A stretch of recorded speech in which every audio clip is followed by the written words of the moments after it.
एक सेठ अपने नगर का सबसे धनी और धार्मिक प्रवृत्ति वाला व्यक्ति था।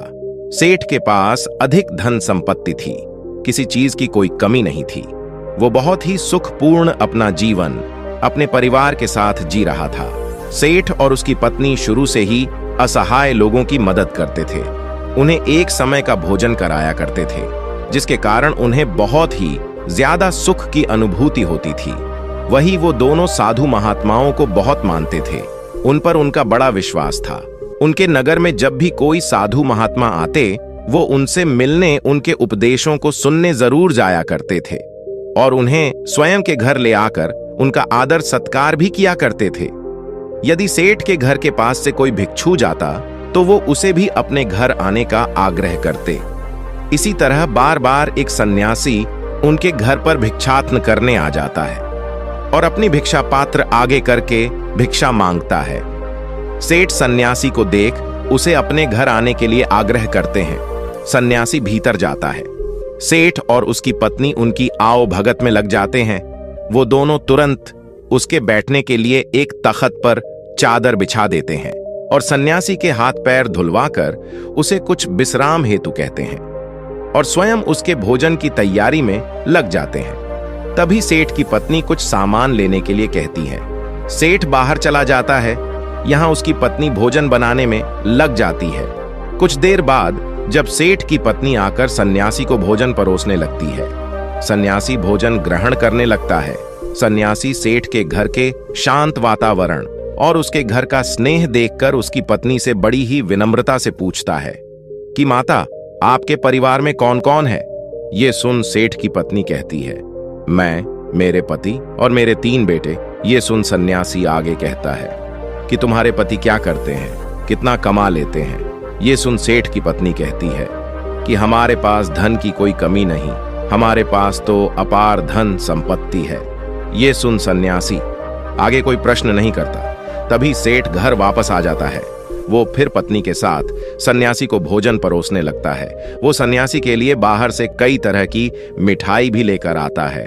भोजन ग्रहण करने के बाद सन्यासी जाने के लिए तैयार हो जाता है। वो सेठ और उसकी पत्नी की स्वयं के इस आदर सत्कार के लिए आभार प्रकट करता है और जाने के लिए वो निकलते हैं। सेठ सन्यासी से कहता है कि वो उसे कुछ दूरी तक छोड़ देगा। दोनों मार्ग के लिए निकल जाते हैं। मार्ग में सेठ सन्यासी से बात करते हुए जा रहा था। तभी सन्यासी सेठ से कहता है कि आपका जो 3 पुत्र है, तीनों ही आपकी देखभाल अच्छे से करते होंगे। ये सुन सेठ कहता है कि नहीं मुनिवर, मेरी केवल एक ही संतान है। ये सुन सन्यासी सोचने लग जाते हैं कि ये कह क्या रहा है। सेठ की पत्नी ने कुछ कहा था, सेठ कुछ और कह रहा है। फिर सन्यासी सेठ से कहता है कि आपके पास तो धन इतना है, आप इतने धनी हैं, सुख से होंगे। सन्यासी जानकर सेठ का उत्तर जानने के लिए ये बात करता है। तभी सेठ उत्तर देता है कि नहीं, मैं कोई धनी नहीं हूं, मैं तो केवल 20,000 रुपए का ही मालिक हूं। यह सुन सन्यासी को अब लगता है कि शायद सेठ या फिर उसकी पत्नी कोई एक तो उससे झूठ कह रहा है। फिर सन्यासी सेठ से पूछता है कि आपकी आयु क्या है? सेठ कहता है कि मैं 50 वर्ष का हूं। यह सुन सन्यासी को लगता है ये तो सेठ एक वृद्ध है, इसकी आयु तो 70 से कम नहीं लगता है। लेकिन ये हर बार गलत उत्तर क्यों दे रहे हैं, झूठ क्यों बोल रहे हैं? यही सोच सन्यासी अब सेठ से कहता है कि आप इतने धार्मिक होकर भी झूठ बोलते हैं, असत्य का सहारा लेते हैं। आपको देखकर ऐसा लगता तो नहीं? ये सुन सेठ हैरानी से कहता है कि क्षमा करें मुनिवर, लेकिन मैंने आपसे क्या झूठ बोला है? मैंने तो आपसे ऐसा कुछ भी नहीं कहा। ये सुन सन्यासी कहता है कि जो कुछ भी मैंने आपसे पूछा वही प्रश्न मैंने आपकी पत्नी से भी किए, लेकिन दोनों के उत्तर अलग है। ये सुन सेठ कहता है कि कैसा प्रश्न मुनिवर? तब सन्यासी कहता है, मैंने आपकी पत्नी से पूछा था कि उनके घर में कौन कौन है, तो उन्होंने कहा कि आप दोनों के अलावा आपके 3 पुत्र हैं, लेकिन आप कहते हैं कि आपकी केवल एक ही संतान है। जब मैंने आपसे धन के बारे में पूछा कि कितना है, तो आपकी पत्नी ने बताया कि आपके पास बहुत धन है, आप इस नगर के सबसे धनी लोगों में से एक है, और आप कहते हैं कि आप बस 20,000 रुपए के ही मालिक है। अभी मैं जब आपकी आयु पूछी तो आप 50 वर्ष बता रहे हैं, जबकि देखने में आप 70 से अधिक के लगते हैं। यानी आपने झूठ कहा। ये सुन सेठ बड़े ही विनम्र स्वर में कहता है कि क्षमा करें मुनिवर, लेकिन झूठ बोलना पाप है। तो भला मैं आपसे झूठ क्यों बोलूंगा, और वो भी आप जैसे महात्मा से, जिन्हें मैं इतना मानता हूं। ना तो मैंने कोई आपसे झूठ कहा, ना मेरी पत्नी ने। हमने तो बस सत्य बताया है। ये सुन सन्यासी कहता है कि लेकिन आप दोनों के सत्य अलग अलग क्यों हैं? ये सुन सेठ कहता है कि ये सत्य है कि मेरे 3 पुत्र हैं, लेकिन जो मेरी आज्ञा का पालन करता है वो केवल मेरा एक ही पुत्र है। बाकी दोनों को अपने माता पिता से कोई मतलब नहीं है। जो कुसंग में रहता है वो मेरा अपना कैसे, इसलिए मेरे लिए मेरी एक ही संतान है। आपकी दूसरे प्रश्न के अनुसार रही धन की बात, तो मुनिवर, मेरे लिए मेरा वही धन अपना है जो मैं स्वयं के जीवन में उपयोग करता हूं, और वो इतना ही है जितना मैंने बताया। बाकी सब जो है वो मेरा नहीं है। उसमें से कुछ मैं असहाय लोगों की, जरूरतमंदों की मैं मदद कर देता हूं, तो कुछ मेरी इस देह को त्यागने के बाद मेरे सभी सगी संबंधी ले जाएंगे। तो उस पर मेरा कैसा अधिकार? अब बात करें अंतिम प्रश्न की, तो मैं अपने 50 वर्षों की आयु तक महात्माओं की शरण में जाकर शिक्षा लेना, जीवन के सही मूल्य को समझना सीखा है, उनकी सेवा की है, और उस पर ही मैं इस संघ से जुड़ गया हूं। यही कारण है कि मैंने आपको अपनी आयु ये बताई है। अब आप ही बताएं, क्या इसमें मैंने कुछ झूठ कहा? ये सुन सन्यासी को अब सेठ की पूरी बात समझ आ जाती है, और वो कहते हैं कि क्षमा करें, मुझे पहले आपके विषय में जान लेना चाहिए था, स्वयं के भीतर आपकी झूठी छवि बनाने से पहले। और तब सन्यासी सेठ की बात का मान रखते हुए आगे बढ़ जाता है, और सेठ पुनः अपने घर लौट जाता है।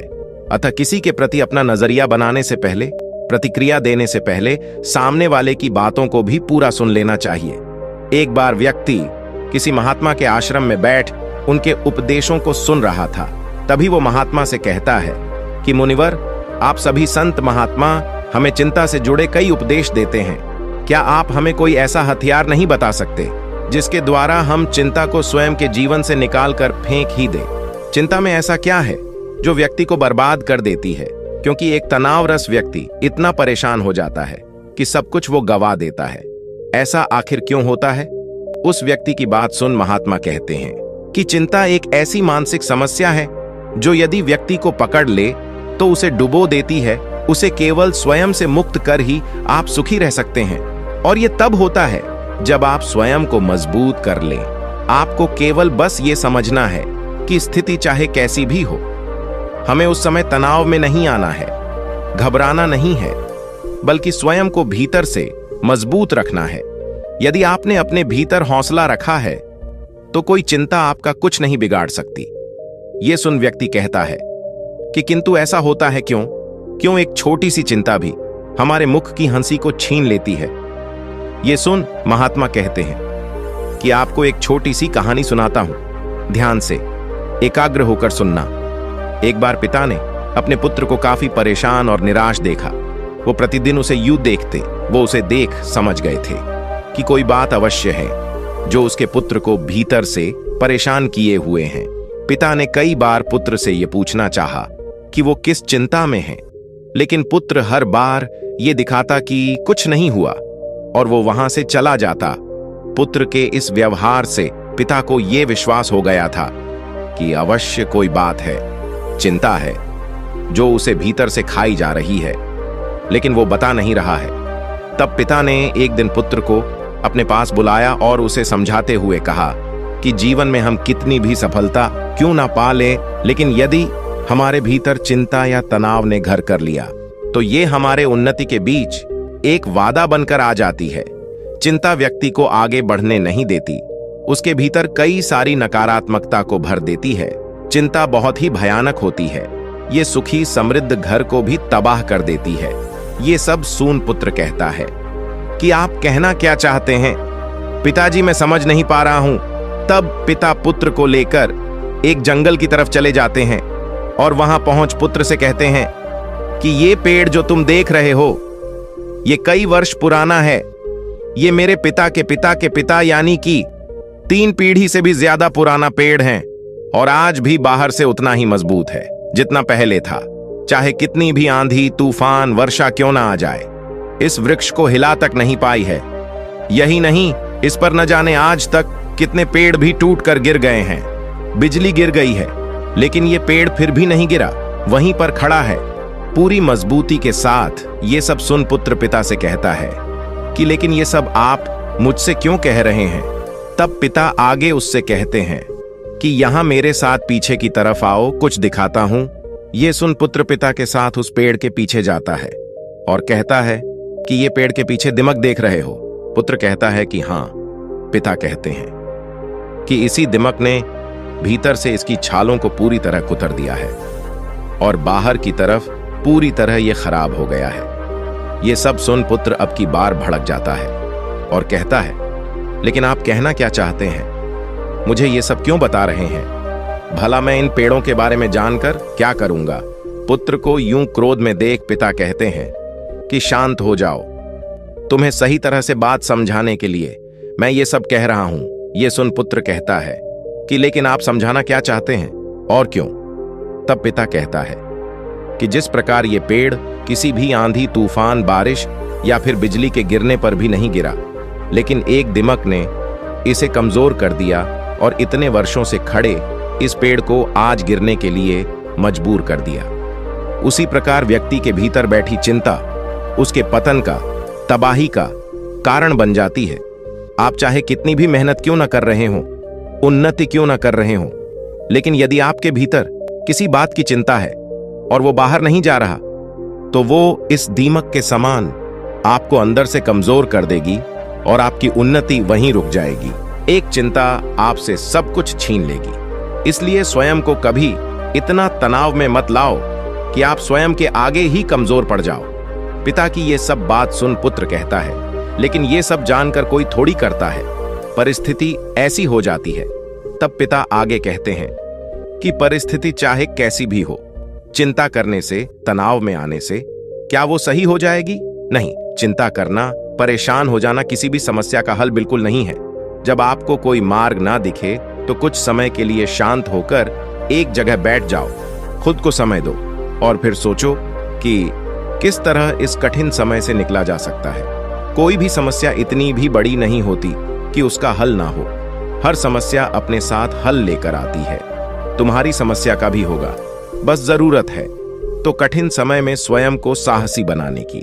पिता की इस बात को सुन पुत्र को उनकी हर बात का सही अर्थ समझ आ जाता है कि वो उसे कहना क्या चाह रहे हैं। इस कहानी को पूरा करके महात्मा कहते हैं, क्या अब तुम समझे कि एक छोटी सी चिंता भी आपके जीवन को कितना प्रभावित करती है? ये सुन व्यक्ति कहता है कि जी मुनिवर। महात्मा आगे कहते हैं कि चिंता, दुख, तनाव सब हमें कमजोर करते हैं। हमें इन्हें स्वयं के जीवन से पूरी तरह त्याग देना चाहिए और जो ऐसा कर लेते हैं वो स्वयं जीवन में सदैव खुश रहते हैं। जीवन में परिस्थिति चाहे कोई भी हो, समय कभी एक सा नहीं होता, हमेशा बदलता है। बस अपने सुख के पल को स्मरण करके उसे दुख में साहस का हथियार बना लो।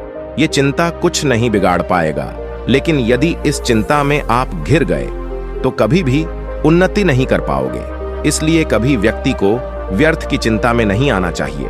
जो वर्तमान में हो रहा है उस पर ध्यान दें, अपना काम करें, बाकी सब छोड़ दें और धैर्य रखें। ये समय भी कब निकल जाएगा आपको पता ही नहीं चलेगा। महात्मा की बात सुन व्यक्ति को उसके प्रश्न का सही उत्तर मिल जाता है और वो गुरु को प्रणाम कर वहां से चला जाता है। अतः चिंता व्यक्ति के जीवन की सभी खुशियां, सुख, समृद्धि छीन लेती है। इसलिए व्यर्थ में इन सब में नहीं पड़ना चाहिए। स्वयं को चिंता मुक्त रखें, तभी आप जीवन में खुश रह सकते हैं। आशा करते हैं ये बात आप समझे होंगे। तो दोस्तों, आज के वीडियो में बस इतना ही। उम्मीद है आपको यह वीडियो पसंद आई होगी। अगर पसंद आई होगी तो वीडियो को एक लाइक करना मत भूलिएगा। ओम बुम बुधाय नमः, ओम बुम बुधाय नमः, ओम बुम बुधाय नमः।